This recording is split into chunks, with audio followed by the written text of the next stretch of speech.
საქართველოს კი ისრაელისგან შესაძლოა მძიმე артиლერიის ერთ-ერთი ულტრათანამედროვე მოდელი 5 მილიონად ღირებული მერკავა 4 შეიძინოს. ამის შესახებ რუსული ინტერნეტ გამოცემა ვაენი პარიტეტი წერს. საპარლამენტო უმრავლესობის წევრები ამბობენ, რომ სტატია არ წაუკითხავთ და კომენტარსაც არ აკეთებენ. სამხედრო ექსპერტები კი ეჭვობენ ისრაელს საქართველოზე გაცილებით მსხვილ კლიენტსა და ბიზნეს პარტნიორ რუსეთთან ურთიერთობის გაფუჭებას სურდეს. დეტალებით ანა ბროლაძე.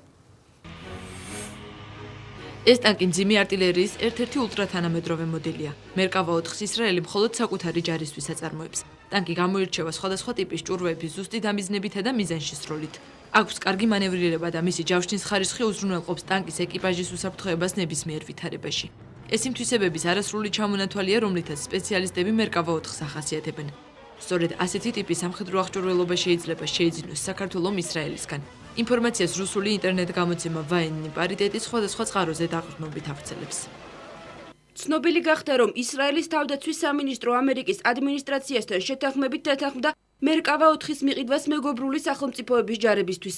მეგობრულ ქვეყნებს შორისაა საქართველოც. სპეციალისტების აზრით მერკავა 4-ს თანამედროვეობის ერთ-ერთ საუკეთესო ტანკად მიიჩნევენ. ისრაელის სამხედრო მრეწველობა წელიწადში რამდენიმე ათას ასეთი მოდელის ტანკს აწარმოებს.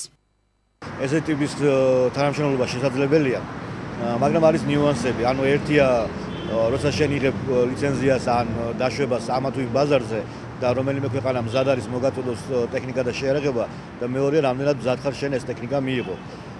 ანუ ჩვენ თუ გვინდა გარღვევა შეერაღებულ ძალებში, რეფორმა უნდა იყოს არა მხოლოდ ტექნიკური ხასიათის, ანუ გადაიარაღება, არამედ უნდა იყოს სისტემური რეფორმა. ანუ მთლიანად უნდა შეიცვალოს კონფიგურაცია ჩვენი შეერაღებული ძალების. სამხედრო ექსპერტი გიორგი თავდგირიძე გავრცელებული ინფორმაციის უტყუარობას არ გამორიცხავს, თუმცა ყურადღება სხვადასხვა საკითხებზე ამახვილებს. არის თუ არა ქვეყანა მზად ასეთი შენაძენისთვის ტექნიკურად და ფინანსურად. სიახლის ათვისება საკმაოდ დიდი დრო სჭირდება. თანაც თითოეული ტანკის ღირებულება დაახლოებით 5 მილიონი ევროა. სამხედრო ექსპერტი ირაკლი სესიაშვილი მერკავა 4-ის ტიპის სამხედრო ტექნიკის ყიდვას ისრაელისგან საერთაშორისო ფაქტორების გათვალისწინებით არარეალურად მიიჩნევს. ისრაელს არ უნდა უნდოდეს ურთიერთობების გაფუჭება რუსეთთან, რომელიც მისთვის საქართველოზე მსხვილი კლიენტი და ბიზნეს პარტნიორია. მერკა 4 არის ბოლო თაობა, მერკა ტანკის ბოლო თაობა არის.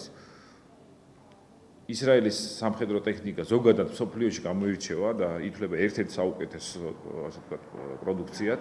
თუ საუბარი არის რაღაც პირველ ეტაპზე, დახმარების პირველ ეტაპზე, სადაც ასეთი ტიპის ტანკები გამოიყენება მხოლოდ მოსამზადებლად ჩვენი სამხედრო მოსამსახურეების იმისათვის, რომ ასეთი ტიპის ტანკები აითვისონ, ეს სხვა საკითხია. და აქ შეიძლება რომ იგივე რუსეთის პრეტენზიებიც შეაჩეროს. რუსულ მხარეს როგორც ჩანს, უნდა აქტუალიზაცია მოახდინოს, ესე იგი ჩვენი ქვეყნის და დააკავშიროს იარაღის ვაჭრობის თემასთან.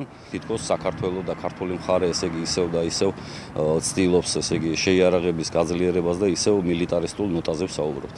რუსეთზე ამახვილებს ყურადღებას კიდევ ერთი სამხედრო ექსპერტი, თუმცა ნოდარ ეფრემიძეს კოლეგებისგან განსხვავებული მოსაზრება აქვს. მისი თქმით, იარაღის ყიდვაზე ინფორმაციის გავრცელება რუსულ ინტერესებს ემსახურება.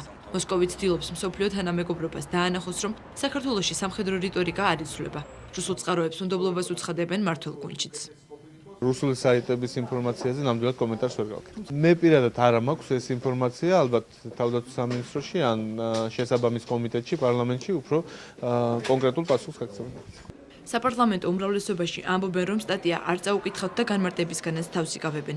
ინფორმაცია იმის შესახებ, რომ საქართველოს ისრაელისგან სამხედრო ტექნიკას ყიდულობს, პირველად არ გავრცელებულა. რამდენიმე თვის წინ უცხოური მედია დენიელ ალვარესის გახმაურებულ საქმეზე წერდა.